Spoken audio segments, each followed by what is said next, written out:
प्रगति अग्रवाल स्वागत करती हूँ आपका राष्ट्रीय जगत विजन में। इंडिगो की नागपुर कोलकाता फ्लाइट में बम होने की सूचना देने वाले को रायपुर पुलिस गिरफ्तार करके फंसती नजर आ रही है। आपको बता दें, यह सूचना देकर जिन्होंने फ्लाइट की इमरजेंसी लैंडिंग करवाई थी वह शख्स केंद्रीय गुप्तचर अधिकारी निकला।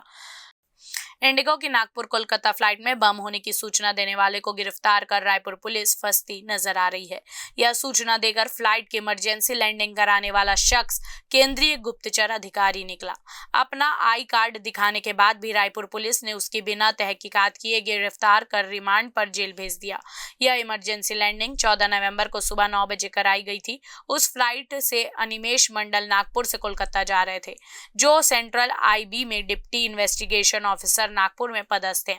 उसे नागपुर से उड़ान भरते ही मिले इनपुट की सूचना विमान के क्रू मेंबर को दी, फिर उसने पायलट को दी और फिर रायपुर में लैंडिंग कराई गई। यहां उतरते ही रायपुर पुलिस ने गिरफ्तार किया और दोपहर होते कोर्ट में पेश कर रिमांड पर जेल भेज दिया, जबकि अनिमेश ने पुलिस को अपना आई कार्ड दिखाया था। अब यह जानकारी मिली है कि रायपुर कोर्ट को इसकी सुनवाई का अधिकार ही नहीं था। Suppression of unlawful act in civil aviation के मामले इसके लिए गठित विशेष कोर्ट में सुने जाते हैं। यह कोर्ट रायपुर में तो क्या, छत्तीसगढ़ में ही नहीं है। वरिष्ठ वकील सैयद फैजल रिजवी के मुताबिक अनिमेश की पत्नी रायपुर आई हुई हैं। उन्होंने अनिमेश की पहली नियुक्ति के आदेश, Nagpur posting order, pay slip जैसे दस्तावेज पेश किए हैं। इस मामले में राष्ट्रीय जगत विजन के संवाददाता इमरान खान ने जब फैजल रिजवी से बातचीत की तो उन्होंने क्या कहा, देखिए। इस वक्त हमारे साथ में फैजल रिजवी साहब है। फैजल साहब, ये अनिमेश मंडल का मामला जो आया है वो क्या है और ऐसा क्या है उस केस में जिसमें कोर्ट में भी वो उनके पास जगह नहीं मिल पा रही है? देखिए, 14 नवंबर को एक जो फ्लाइट इंडिगो की नागपुर से कलकत्ता जा रही थी, उसमें उसको इमरजेंसी लैंडिंग कराई गई और इसलिए कि उसमें था कि बम हो सकता है। और जब लैंडिंग कराई गई और बम नहीं मिला जांच करने पर, तो जिस व्यक्ति ने उसको सूचना दी थी और उसकी सूचना से वो प्लेन लैंड हुआ था, उसको माना थाने की पुलिस ने गिरफ्तार कर माननीय न्यायालय से पेश किया है।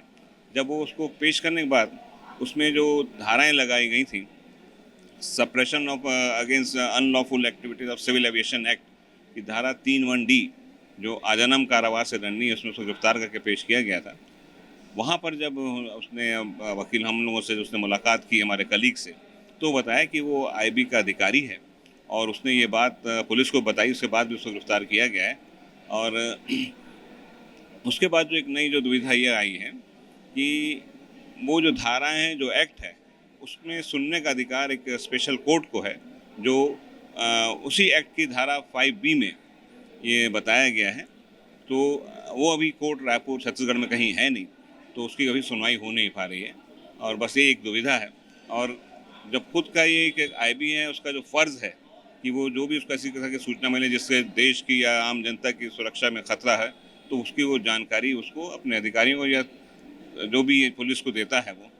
अब वही अब अंदर है। अब उसके माँ बाप जो हैं खुद बीमार पड़े हुए हैं, बेडरिडन है दोनों, वृद्ध हैं और पत्नी अकेली है।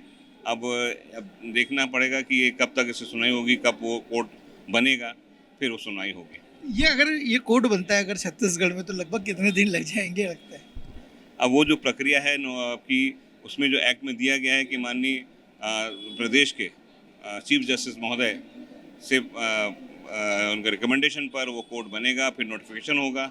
अब उसमें जो है कि वैसे भी अभी कोर्ट जो है विंटर वेकेशन आने वाला है, 15-20 दिन, महीना तक भी लग सकता है इसमें कुछ।